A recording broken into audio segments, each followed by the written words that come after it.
reducing its ground pressure. An armored car's weight is supported only by the tiny contact patch where its wheels touch the ground. This means that a tank is better able to traverse mud, snow, and soft ground, where an armored car can become hopelessly bogged down. As a result, armored cars saw limited use before the Second World War. They could not carry as much armor as tracked vehicles, so they were used mainly for reconnaissance missions, where they could remain on roads or hard ground. World War II saw innovations such as additional wheels to reduce ground pressure. Another improvement was to add a track assembly in the rear of the vehicle called a half-track.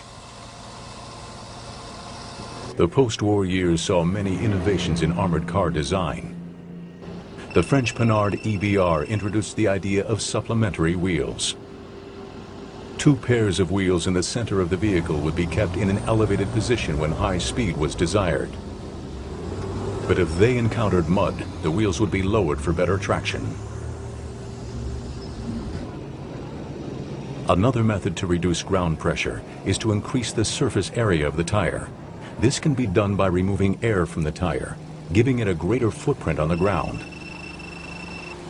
On the Soviet BTR-152, the driver could utilize external pipes to inflate or deflate the tires, depending on the terrain conditions. Another innovation was run-flat tires, which if punctured were still operational.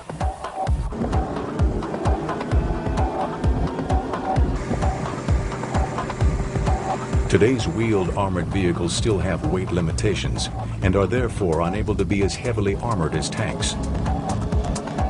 Nonetheless, their usage has flourished, mostly due to their economy and functionality. Armored cars are widely used in two roles. They are the successors to ancient cavalry, using their speed and mobility to scout ahead of heavy tank forces and to screen the unprotected flanks of large mobile formations.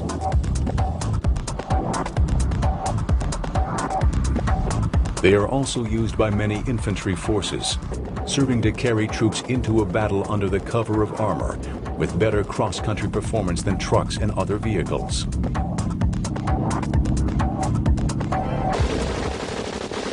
The United States has always been one of the largest producers of wheeled armored vehicles. One of the most successful manufacturers is Cadillac Gage, whose Commando series has seen combat throughout the world. The V-150 Commando was used extensively by the Royal Saudi National Guard during the First Gulf War. One instance in which the V-150 was indispensable was during the Battle of Khafji, where the Saudis, initially outnumbered and overrun by Iraqi forces, helped to recapture the town street by street.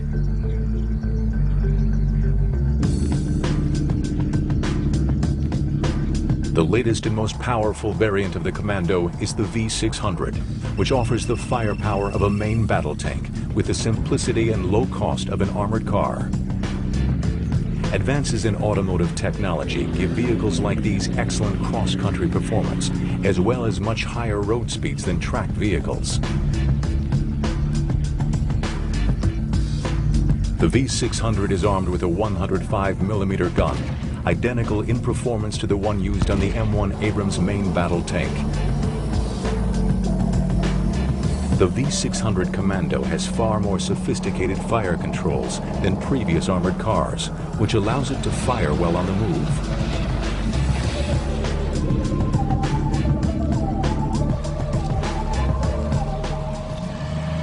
In the 1980s, the U.S. Marine Corps began looking for a light armored vehicle to give their divisions additional mobility. They selected a design that had its origins in Switzerland. The Swiss firm MOWAG developed the Piranha series of wheeled armored vehicles, using 4, 6, or 8 wheeled configurations. The Piranha was designed as a state-of-the-art wheeled armored vehicle, capable of operating in terrain conditions that would stop many existing wheeled armored vehicles. The Piranhas could be armed with a variety of weapons, ranging from simple machine gun turrets to elaborate turrets with large caliber tank guns. The U.S. Marine Corps selected an 8-wheeled variant of the Piranha family, the LAV-25. It is armed with a 25mm Bushmaster automatic cannon, the same weapon used on the Army's M2 Bradley infantry fighting vehicle. Besides its 3-man crew, the LAV-25 can carry an additional 6 Marines in its rear compartment. It is used for scouting, raiding, and screening operations, where its mobility can best be exploited. The LAV-25 can move in advance of Marine mechanized formations, hunting out weak points in enemy positions. It offers the scouts the advantage of armor protection, as well as its considerable mobility in most terrain.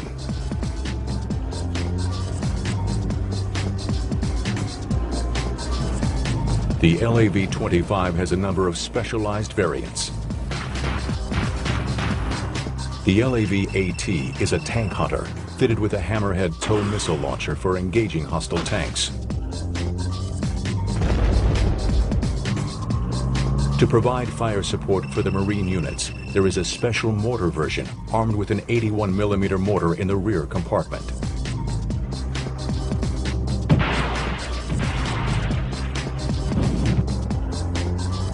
The Marines have also deployed an air defense variant. The LAV-AD's primary mission is to protect forward Marine units from low-altitude airborne threats. A secondary mission is to provide ground defense against light armored mechanized forces. The Blazer turret includes an infrared targeting sight, a laser rangefinder, and the option of employing either Stinger missiles or the rapid-fire GAU-12 25mm Gatling gun.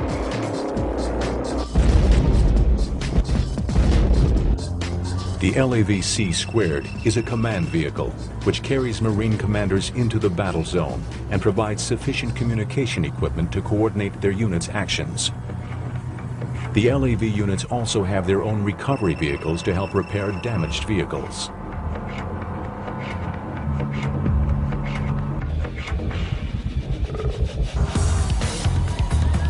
The Marine Corps' interest in the LAV was closely tied to its traditional role in American overseas rapid deployment missions.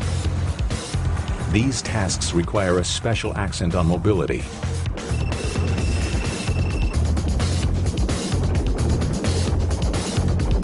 The Marines sought a vehicle light enough to be airlifted, yet armed adequately to have an impact on the modern mechanized battlefield.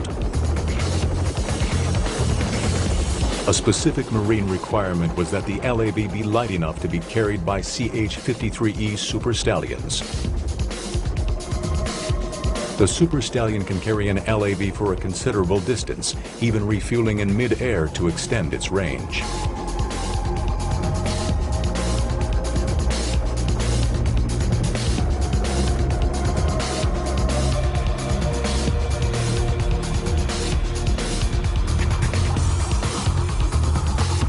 The LAV also proved well suited for airdrop missions. It takes an impressive set of parachutes to land a 12-ton LAV safely.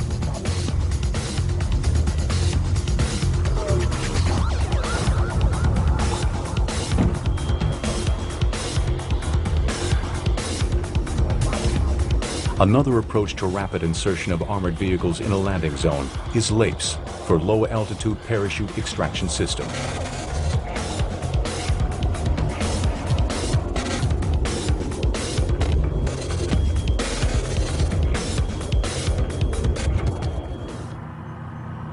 The LAV saw extensive combat during 1991's Operation Desert Storm. The conditions in Saudi Arabia, with its hard desert soil, proved advantageous to the LAV's wheeled configuration.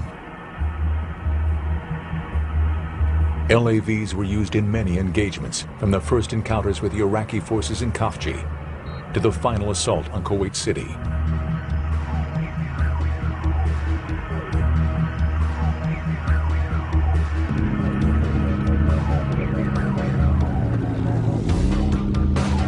In some armies, the use of wheeled armored vehicles has always been an advantage. A clear example has been the South African Defense Force. For decades, South Africa was involved in conflicts where their forces had to travel great distances with little logistical support. The Rottl infantry fighting vehicle was especially useful during these engagements. Used primarily as a troop carrier, the Rottel's wheeled configuration was perfect for prolonged journeys over dense terrain. Early South African armored cars saw extensive use in the North African desert campaigns of World War II. In the 1960s, South Africa began production of the Eland armored car, based on the French Panhard AML. These proved to be extremely successful.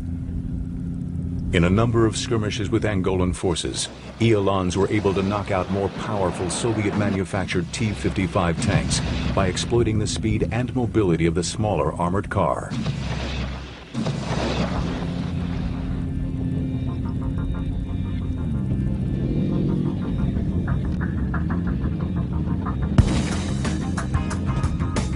The most ambitious South African armored vehicle to date is the Rooikot, which replaced the Eland armored cars. The South Africans have a unique conception of contemporary warfare based on their past combat experiences.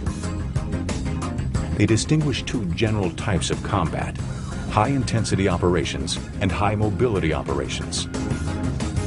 High-intensity operations, such as major tank engagements, are rare in the region.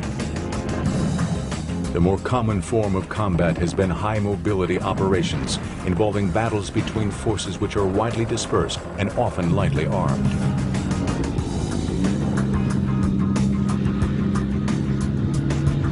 The Rooikot's armament is a stabilized 76mm gun. This is lighter than the guns found on many armored cars. But the South Africans have found that such weapons are more than adequate for the types of enemy vehicles they typically engage. Wars in Africa usually involve formations of light armored vehicles. Heavy tank formations are uncommon. Mines, however, are a constant danger. South African armored vehicles like the Rooikot incorporate special features such as V-shaped armored hulls to help reduce their vulnerability to landmines.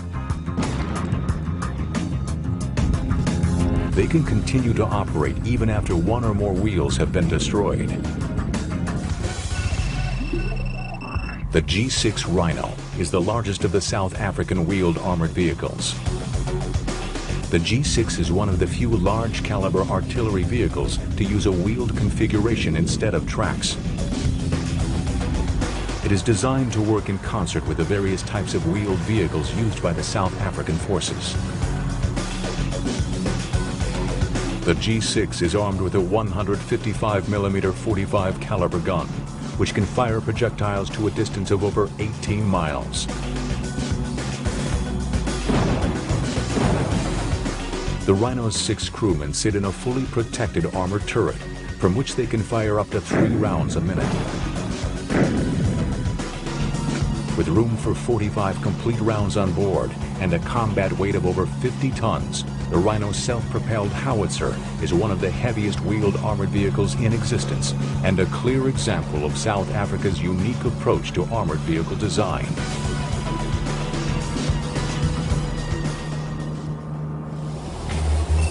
In France, the latest in artillery systems also employs a wheeled chassis, but in a more compact and lightweight vehicle. Weighing just under 20 tons, the French César is a lightweight in the ranks of self-propelled artillery systems. But the light weight of the César does not limit its effectiveness in artillery delivery.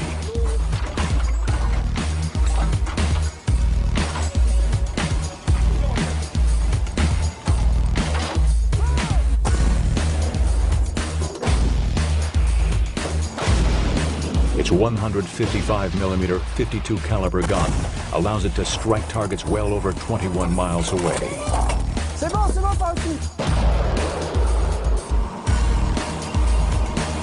The César is equipped with all the systems needed for independent operation. An armored cabin to protect its 5-man gun crew. An onboard ammunition supply of 18 rounds. And instrumentation for navigation, aiming, and command and control. Its lightweight and compact design make it ideal for rapid deployment forces. It is easily transportable by a C-130.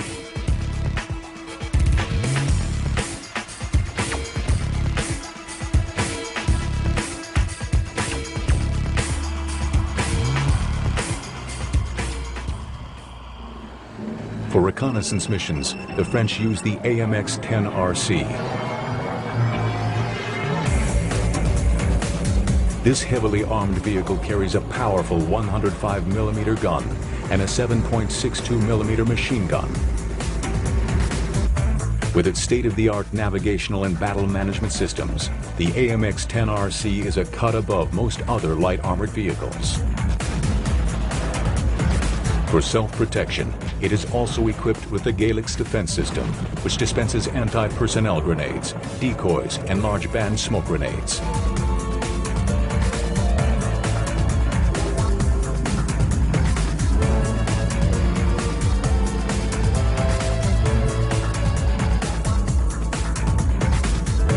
The AMX-10RC entered service with the French Army in 1980 and has been used extensively in combat, including the First Gulf War in Bosnia.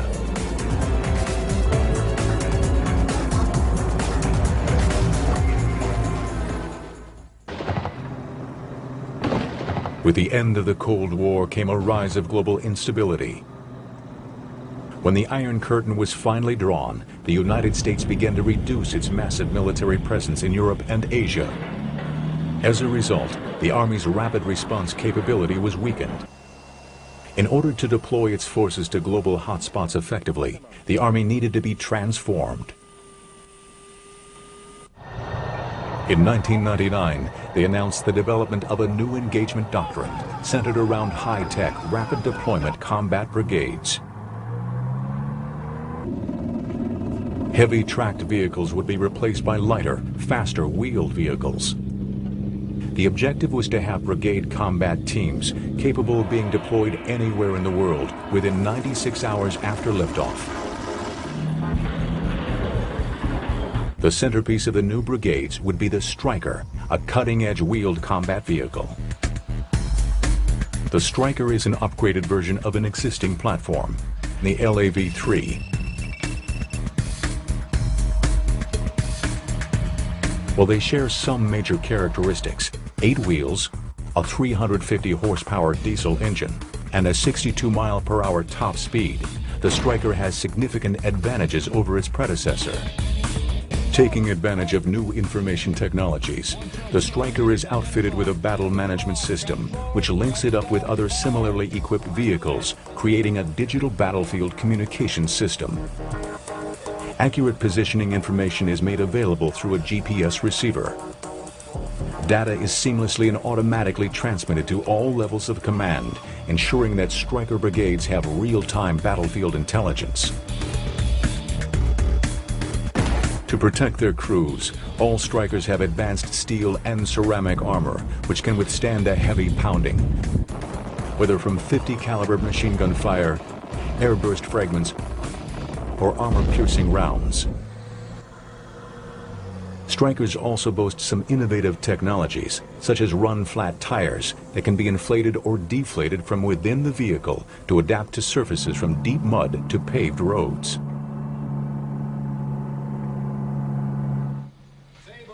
In addition to its defensive capabilities, the Stryker is able to inflict plenty of damage.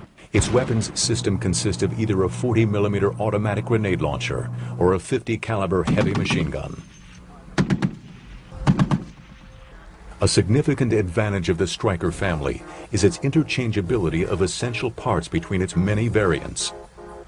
In the Stryker brigade combat teams, each vehicle will be based on the Stryker design. Of the 10 proposed Stryker variants, the first to enter service is the Stryker infantry carrier vehicle. The second version to be fielded is the 105mm Stryker mobile gun system. The mobile gun system provides direct fire support to infantry during urban operations. It isn't a tank, but it is equipped with the same 105mm cannon used on the M1 Abrams tank. The gun has a 6-second autoloader with an 8-round ready magazine, and there are an additional 10 rounds stored in the turret.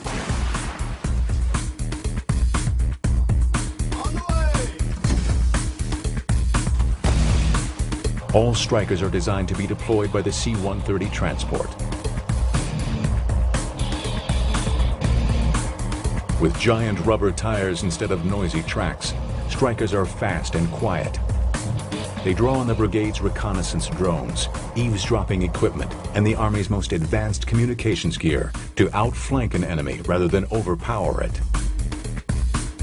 The Army is betting much of its future on the success of this 19-ton wheeled combat vehicle. In 2003, the Stryker made its combat debut in Operation Iraqi Freedom with the Army's first deployment of Stryker Brigade combat teams.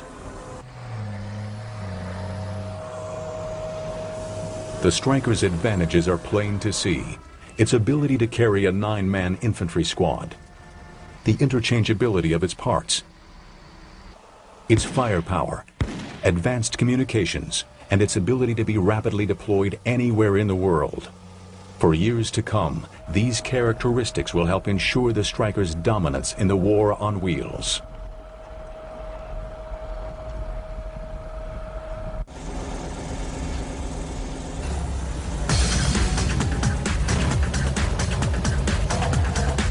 Wheeled vehicles were the pioneers of the modern armored vehicle. Technological advances have surmounted the early limitations of wheeled combat vehicles and transformed them into superior fighting machines. From the chariots of ancient warriors to today's advanced Stryker combat brigades, mobile combat has always meant war on wheels.